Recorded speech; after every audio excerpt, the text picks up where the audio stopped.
Well, I almost forgot to film hooking it up. It's too late because I'm already lined up. But only took 2 tries, so not too bad by myself. So if nobody's seen what a gooseneck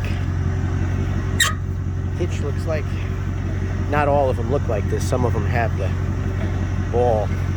It's kind of hidden and it pops up. But this one does not. This one, I can put a 5th wheel here on those rails as well. And I do have a video on it of how I fixed the latch. Yeah, let me shut this off. We don't have to breathe that in. And we, meaning me.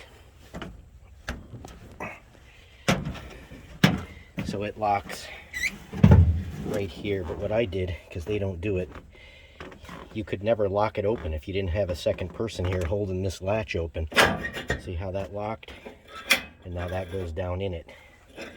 So this keeps this from being able to open.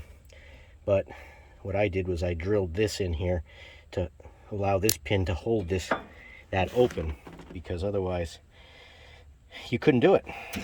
And he told me, oh, it'll go in by itself. No, it doesn't. If that thing is closed, it does not open and then allow the ball to go in. So then you've got safety chains. Go like that.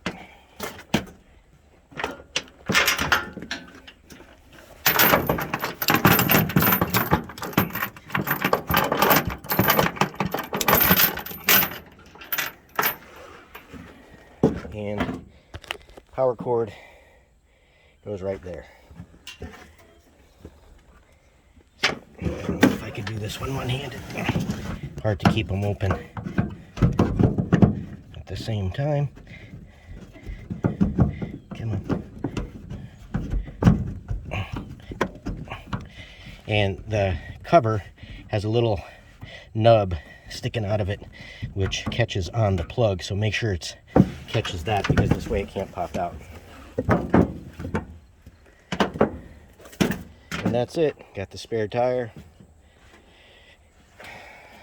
Just got to finish cranking up the legs. This is the breakaway. If that breaks away, pulls out the brake, which personally I think they have a little bit too. I didn't do that.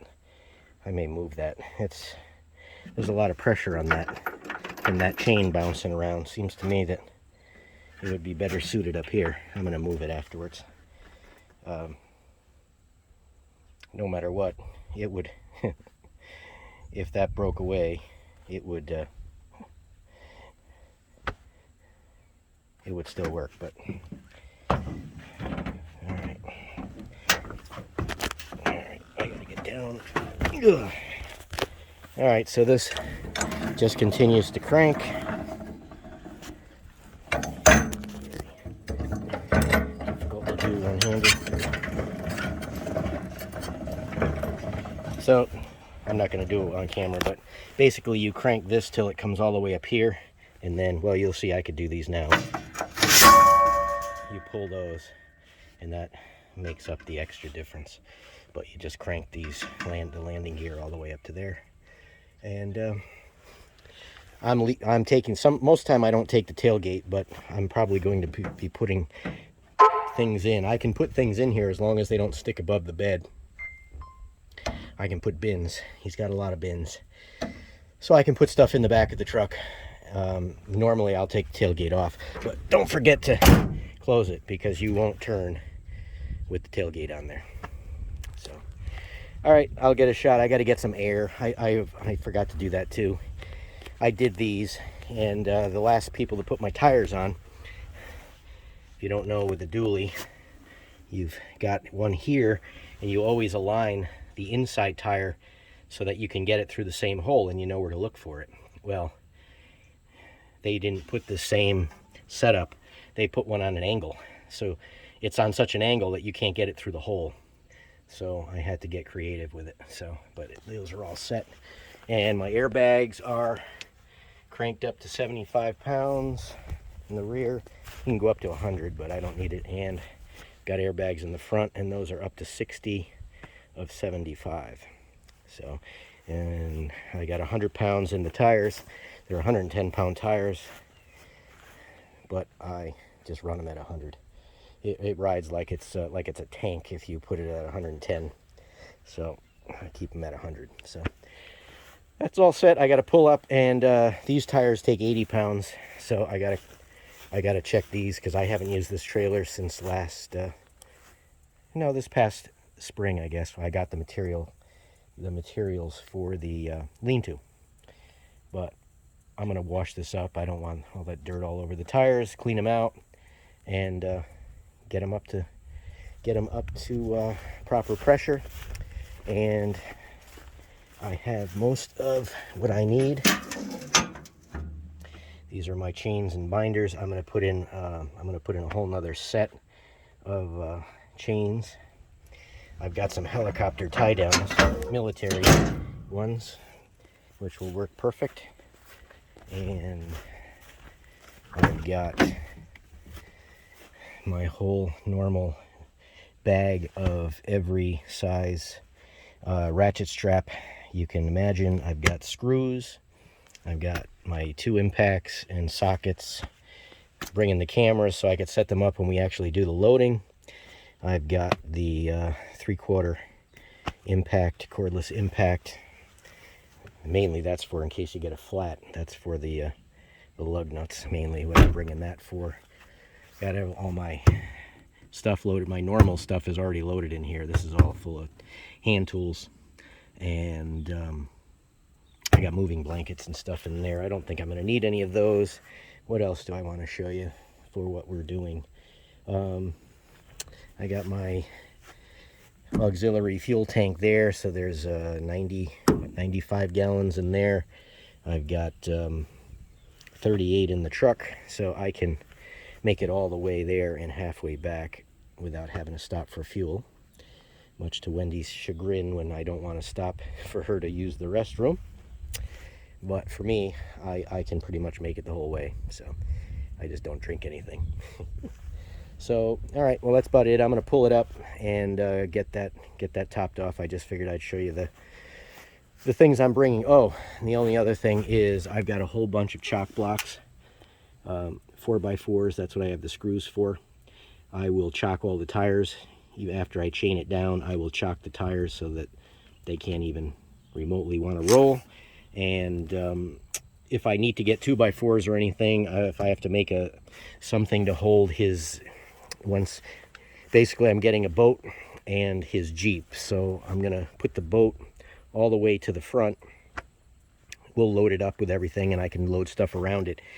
And then I am going to pull the Jeep. I would really like to keep it hooked up to the hitch, but I want the Jeep in the rear, but I don't want the engine to the rear because I want that facing forward. So for weight reasons on a trailer, you do not want all the weight in the rear because it will not handle and it's actually dangerous. So that's going to be there. And then we'll fit on whatever else we got to fit on it. So everything will go on, no problem. So, all right, let me get up to the front and I'll bring it up there and we'll get another shot of it. The other thing I always do when I come back, and inevitably have to do it while it's sitting there, I actually check it, is I keep Rust-Oleum. That's the color that they use. It's Rust-Oleum Gloss Black is what Big Tex uses. Probably most of them do anyway. But these mega ramps, you know, when they get flopped down, they get scratched and they'll start to make rust. And even when they're flat like this, if you put something on top of them, they will get, they'll get whatever is on them. So I keep it touched up. This way I don't actually get rust on anything. It's harder to fix something when it actually gets rusty than when it just has a little bare metal. So I went around there. I always do the landing gear because inevitably when that comes down, and so does the handle. So I just give it a couple of shots now, and I will, once I get back, I'm going to thoroughly go through it again because there's going to be wherever I put the binders along the rail there. I have the rings, the D-rings that are in. I probably won't move those. Well, I guess I can move them. That's where I have them set for when I put the Kubota. If I take the Kubota somewhere, those are set perfectly for that. So I have them in that position. But obviously, if I need them, I'll move them. So I've got 6 of those, 3. But I don't think I'm going to need it for the boat. Those are just going to get strapped down and have the wheels chocked. But well, I got to wash the wheels and the back end now. I probably should have done that before I painted it, but I'm not going to be washing the actual trailer itself, just the rims and around that area, so it won't be too bad. And I'm going to check these have oil, the Dexter axles, they got oil, so I just want to check them, make sure they are full, and be ready to go. So this is basically how you got to get to the back one on this one. This one actually lines up, which is good. They didn't put them where they should. They really should be opposite. I mean, I like them when they're opposite where the one in the front is, so then you know where to look for it. But they must have been in a hurry when they built this, so one of these days when I pull them off, I will align them properly, but I'm not moving them today. So this side is done. Just got to do the other side, and this will be ready to roll. I'm going to be leaving tomorrow night about 7 o'clock. So I have an arrival time of about 9 in the morning on Thursday. Well, there she is. She's all hooked up, ready to roll. But I was wrong. Way off. I told them I needed to park something 65 feet long. When I get there, I need to park it there for a couple days. So and I can't get in their driveway. Very narrow road, very narrow driveway, and I don't feel like cutting the tires completely to jackknife it around, so pull up on the lawn, and I said it was 65 feet long. And I measured it completely, and it was 63 feet, 6 inches. So I was off by 1.5 feet just by looking at it. Oh well. Guess my eye's not as good as it used to be. And tire pressure, they only had 65 pounds to 60 pounds in all the tires, unless in a year they leaked out all exactly almost the same, which I doubt. I always put a strap on this. These mega ramps are great, and they can't flip up. Not only are they spring loaded, but they're held down by that pin, but they make an awful racket because they bounce, and you can't even get to the end of the driveway before you want to put earplugs in. So the past few times I've taken it, I have used that strap, and that works great. That'll keep it quiet, and it's also not good for it to be bouncing anyway. So just another thing I'll have to patch with the paint. So there we go. And I'm not washing the truck because every time I wash the truck, I just make it rain, and I do not want it to rain on this trip. I'm going to be loading up everything on Friday morning, and I do not want to be loading this in the rain. So so I'm not washing it. Like I said, I wash just the rims, and pretty much that's good enough because it always gets dirty. So it's about 900 miles one way. So now tomorrow I don't have to do too much, which is good. I got maybe a little bit more grass cutting, just a little bit. I got to do a couple spots today, especially where this trailer was. I'm going to do that. And I'm just going to take it easy because, like I said, I'm going to be leaving tomorrow around 7 p.m., drive straight through. It's normally about 11.5 to 12 hour trip when I do it. But with this trailer, I have not done it with this trailer. And see, part of the problem, I go through the Pocono Mountains when I go, and I'm not going to go that way exactly. If you look at how close to the ground the back of this trailer is, if you get a dip in the road, and Poconos, if you don't know, is mountains.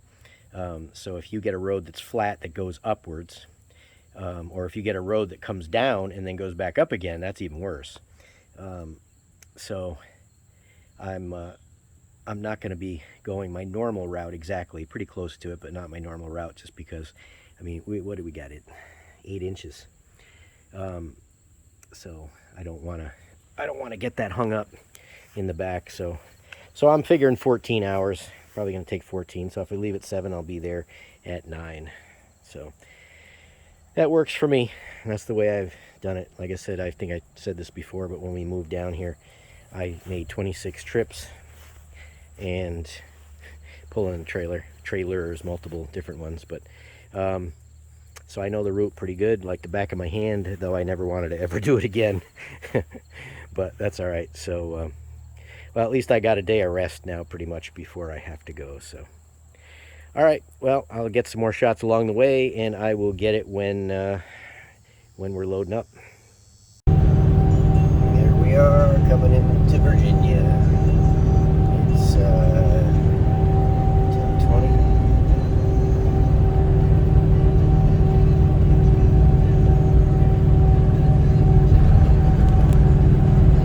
There we go. Welcome back, everyone. Brittany just made fun of me for saying that this morning. Welcome back, everybody. Well, here it's moving day, or loading day, I should say. So here's what we're going to be moving. Well, the first thing is the Jeep and the boat and all these bins. And there's Uncle Greg. Say good morning to everyone. Morning. So there's what we're moving. So, not too bad. All right, I got to get the ramps down and get started.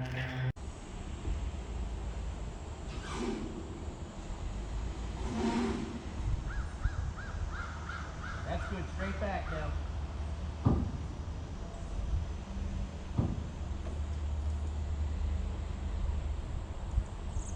Straight. Come on. You're good.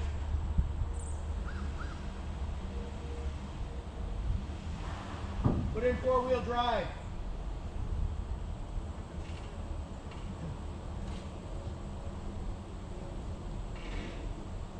Put it in low if you got it.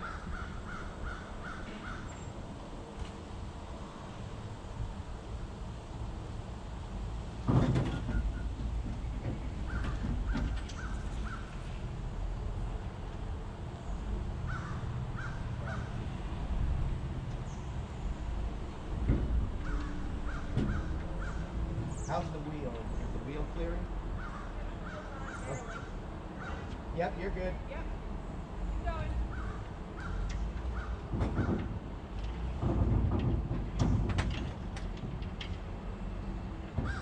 Yep, you're good. Yep. Yep. Keep going. Yeah, come all the way up.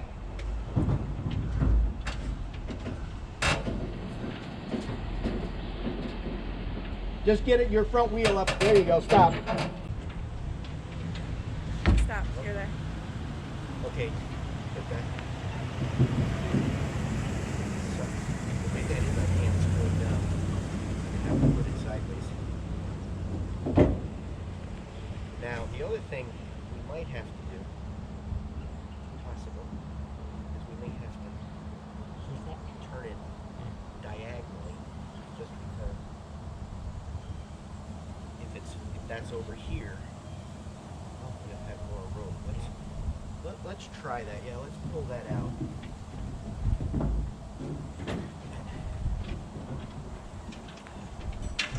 I don't know, let's see what happens. Might happen. It's like a lot raft, I think. Well, more than it would be, but how close is that to the back? That much. Okay. Stop. Okay. All right, go ahead. Check that. I think that's what we're gonna have to do. That will give more room That will here. bounce off. No, this whole thing is gonna be strapped. It's not gonna move. We'll at least get it out of Connecticut before it bounces off. Oops. You Keep on didn't want going. that boat anyway.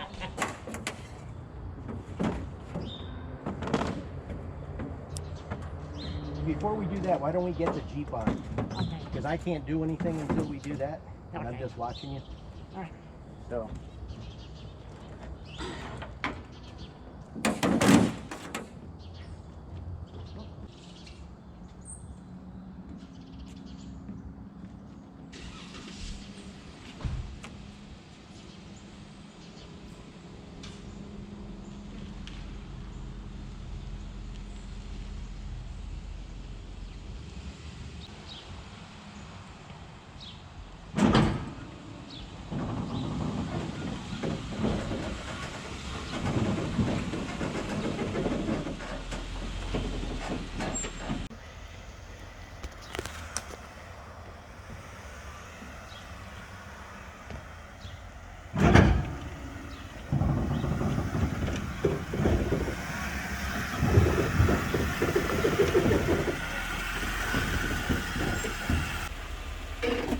forward a little. Stop. Keep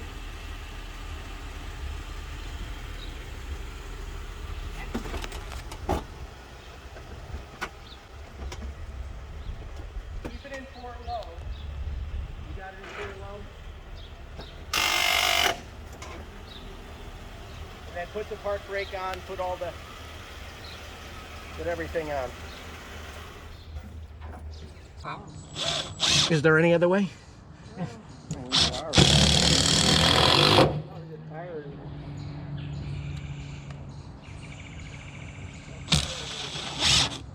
I don't have to stop for fuel, so I got 138 gallons on there. You do? Wow. So we'll only have to stop to let him relieve himself along the way a couple hundred times. Well, if I came with you, you'd have to stop every hour to pee, so.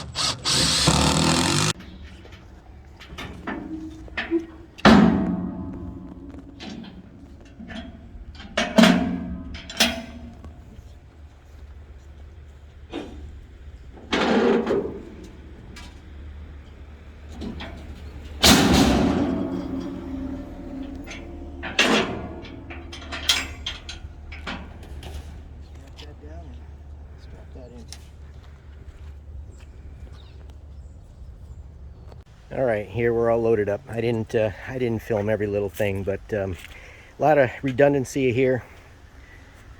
Strap, these are for helicopters, U.S. Marine Corps helicopters. So are those chains and binders.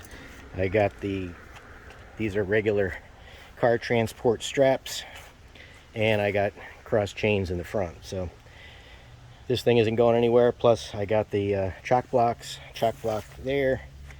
I've got 4 straps on the boat, which is way more than it needs, but it's better to have way more than it needs than not. So I think it's good for the 930-mile trip that we got to go. So, and I got the Jeep over the axle, but with the engine forward. So we've got weight distribution perfect. And tomorrow I'm going to go to a restaurant that David and I used to like to go to, 99 Restaurant in Wallingford, where we used to live, and see our friends there. And tomorrow I will be I'll be heading back tomorrow night, so we'll make it in Sunday morning. So take a quick shot tomorrow before we leave. What do you think, Uncle Greg? Does it look all right? Good, good. Think Not it's... being gonna go anywhere. No, I don't think so. So, all right. This is the urn that I had made for David's mother for her portion of David's ashes, and she still lives in Connecticut. And when her father passed away, she buried her portion of this, of this gas tank urn in the casket with her father. So I wanted to go to the cemetery on Thursday to be there at 2:23 and kind of have David all together again as close as possible. So Brittany went, Kevin went, James went, and we do a little toast, and as you see, James does a nice prayer. There we go. Got everything set up. Waiting on James and Kevin. A video of us pre-tailgating. Cheers.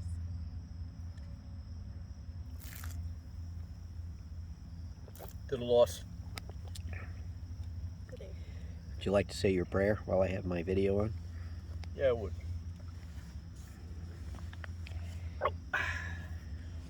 I don't know very many prayers, but I do know the Our Father, and that's as good as any.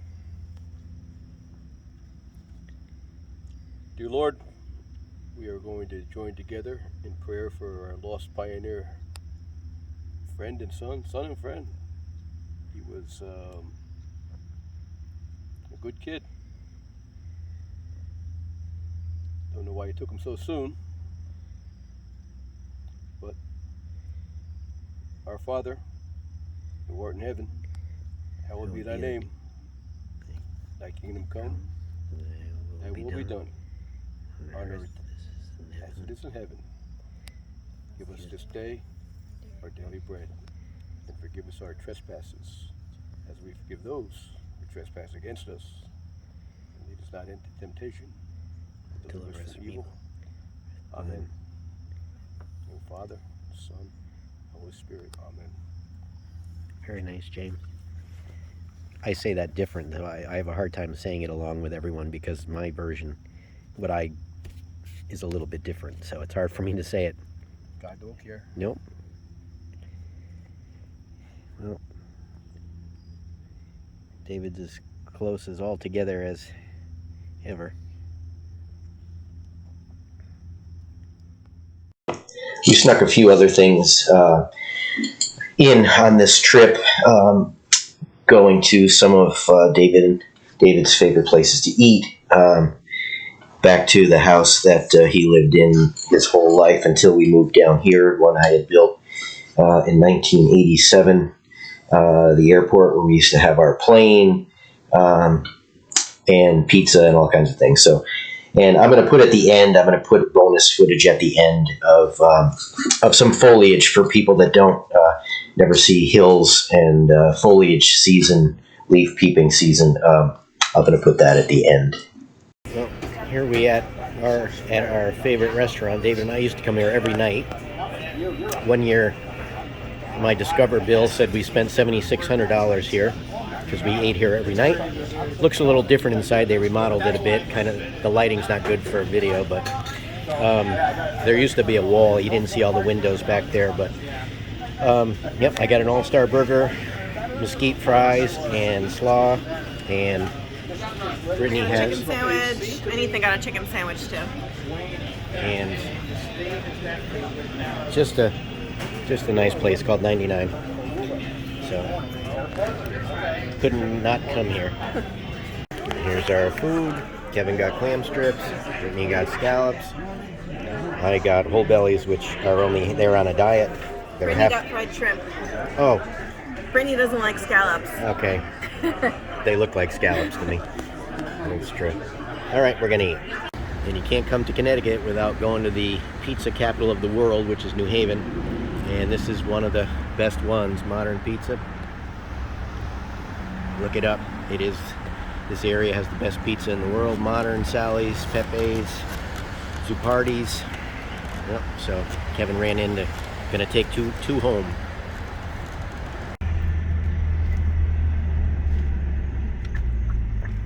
Well, I'm gonna pull up to the house that I built when I was 23 in 1987.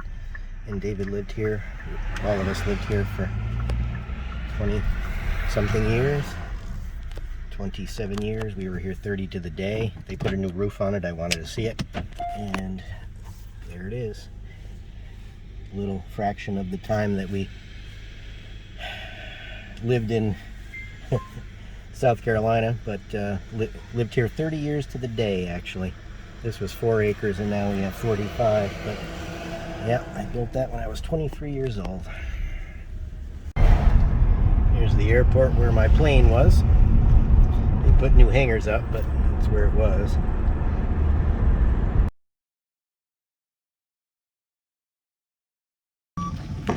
Saturday night, time to make the journey back to South Carolina.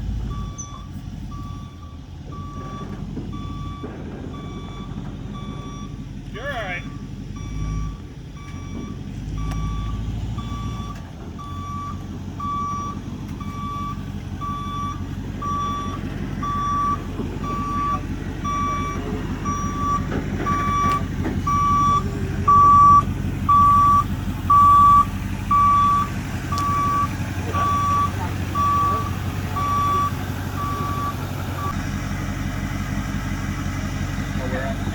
Pacific Van Lines off once again.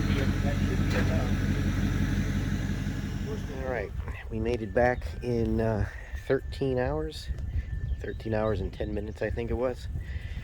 Everything stayed nice. No issues. Nothing moved. Nothing fell off. Nothing broke. That's what I like. So, got to get this off afterwards, but I didn't stop at all, so I got to get something to eat, and then I'll come out and take this apart. There's a shot from the other side. Everything stayed on nice. And while we were gone, we got a lot of rain. The water's up about 4 feet, but it will go back out until I close that dam. But there he goes. This could be good, or it could be really good.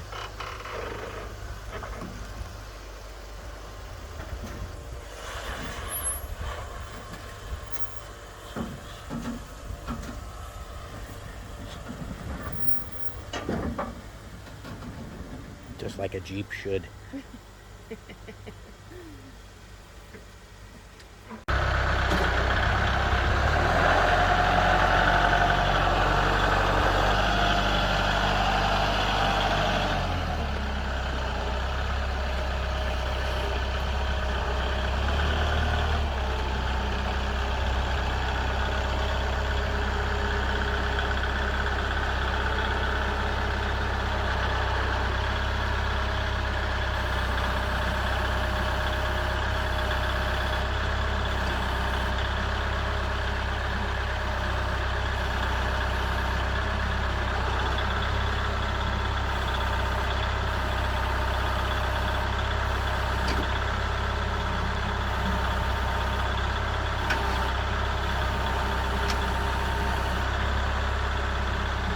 It'll be last heavy, I think. I got a battery in the back there. That's going to be put a lot of weight on too. There you go.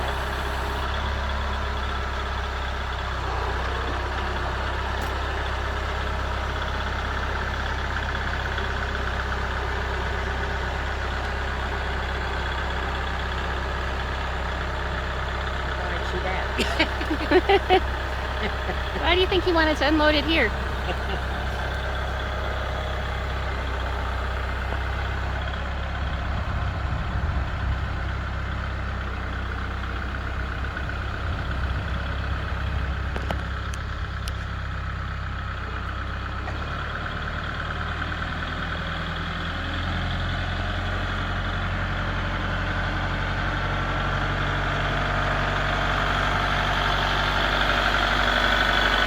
See if I can set it on the hip.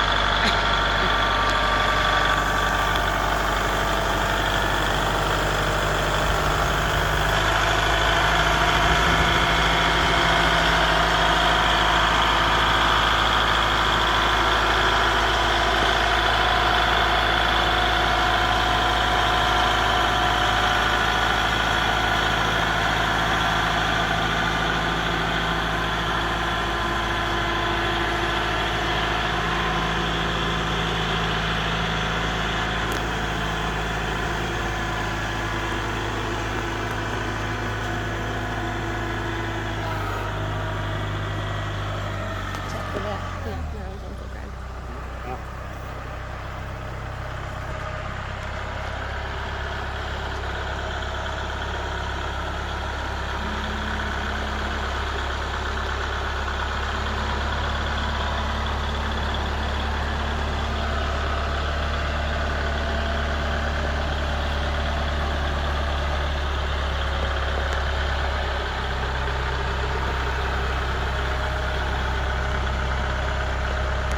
Not with the tire there, I don't think, but I'll get it close. You gotta go down more. Yeah.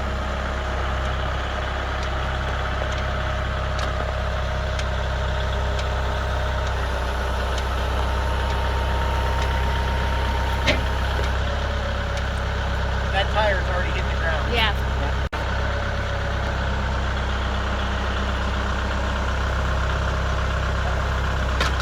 There you go. There you go. Like a glove.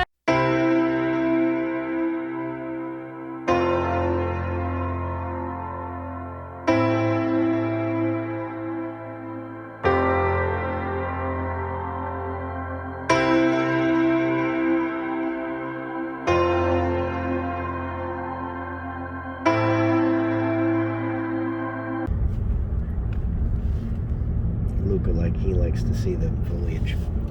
We should, when it gets a little better, put up the drone for him. You know?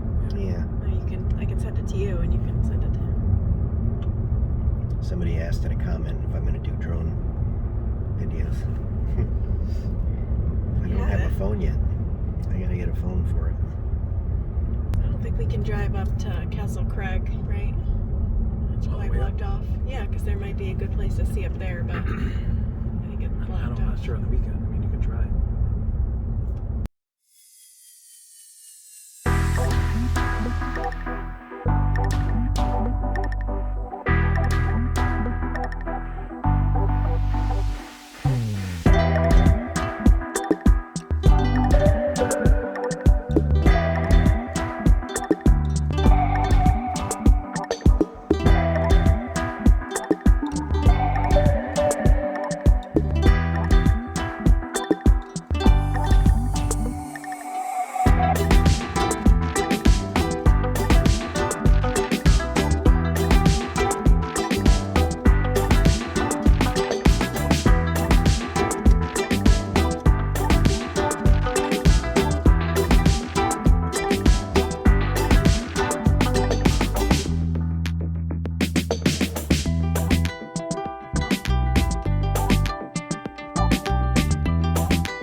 Let me get a.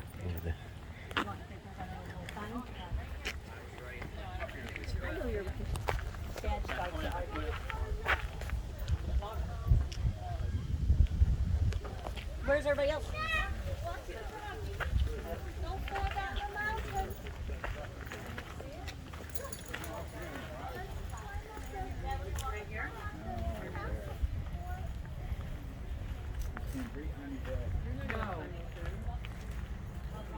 Hey, Clutch, where you going? Right here. Right here.